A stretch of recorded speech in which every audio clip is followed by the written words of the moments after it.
عمر میں برکتیں عطا فرمائے۔ ماشاءاللہ یہ خوبصورت محفل جس کا عنوان دفاع صحابہ و اہل بیت اور استحکام پاکستان ہے، یہ عنوان دفاع صحابہ کوئی عام عنوان نہیں ہے، بلکہ یہ ایک ہمارے ایمان کا حصہ ہے، ہماری زندگیوں کا حصہ ہے، ہمارے ایمان کا مرکز ہے۔ صحابہ کرام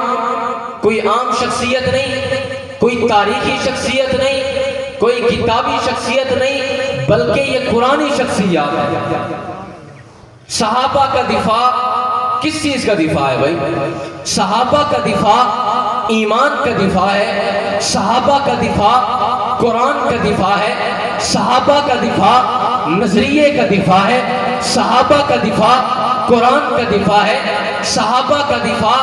ایمان کا دفاع ہے۔ پھر اگر آپ امانت پہ آ جائیں تو یہ بھی صحابہ کا دفاع ہے، آپ صداقت پہ آ جائیں یہ بھی صحابہ کا دفاع ہے، آپ شجاعت پہ آ جائیں یہ بھی صحابہ کا دفاع ہے، آپ حیا پہ آ جائیں یہ بھی صحابہ کا دفاع ہے، آپ وفاؤں پہ آ جائیں یہ بھی صحابہ کا دفاع ہے، آپ جرتوں پہ آ جائیں یہ بھی صحابہ کا دفاع ہے، آپ بہادریوں پہ آ جائیں یہ بھی صحابہ کا دفاع ہے۔ پھر آپ بدر میں دیکھ لیں یہ بھی صحابہ کا دفاع ہے، احد میں دیکھ لیں یہ بھی صحابہ کا دفاع ہے، آپ حنین میں دیکھ لیں یہ بھی صحابہ کا دفاع ہے، آپ بدر میں دیکھ لیں یہ بھی صحابہ کا دفاع ہے، آپ مکے میں دیکھ لیں یہ بھی صحابہ کا دفاع ہے، آپ مدینے میں دیکھ لیں یہ بھی صحابہ کا دفاع ہے، دنیا میں دیکھ لیں صحابہ کا دفاع ہو رہا ہے، ہر مسلمان صحابہ کا دفاع کر رہا ہے، ہر انسان صحابہ کا دفاع کر رہا ہے۔ بھائی کیوں نہ کریں؟ قرآن جو صحابہ کا دفاع کر رہا ہے،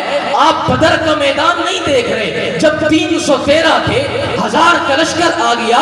رسول اللہ خیمے میں موجود ہیں اور دعا کر رہے ہیں یا اللہ یہ 313 ہیں یہ چلے گئے، کچھ نہیں بچے گا، ایمان نہیں بچے گا، قرآن نہیں بچے گا، نظریہ نہیں بچے گا، عقیدہ نہیں بچے گا، رسول نہیں بچے گا، دین نہیں بچے گا۔ یا اللہ رسول اللہ دعا مانگ رہے ہیں یا اللہ یہ 313 ہیں یہ چلے گئے، کچھ نہیں بچے گا، یہی میری پونجی ہے، یہی میرا سرمایہ ہے، یہی میری کمائی ہے، یا اللہ ان کو بچا لے، یہی ہے۔ تو رب نے فرمایا میرے محبوب پریشان نہ ہو، میں ان کو بچاؤں گا، رب انہیں بچائے گا، نہیں گوائے گا۔ یہ 313 ہیں، 1000 پر غالب آ جائیں گے۔ رسول اللہ فرماتے ہیں یا اللہ آپ ان کو کیسے بچائیں گے؟ تو رب فرماتے ہیں مجھے جبرائیل بھیجنا پڑا، بھیج دوں گا، اسے گھوڑا دینا پڑا دے دوں گا، اسے پگڑی پہنانی پڑی پہنا دوں گا، اسے گھوڑے پر بٹھا کر ایک لشکر دے دوں گا، ایک فوج دے دوں گا،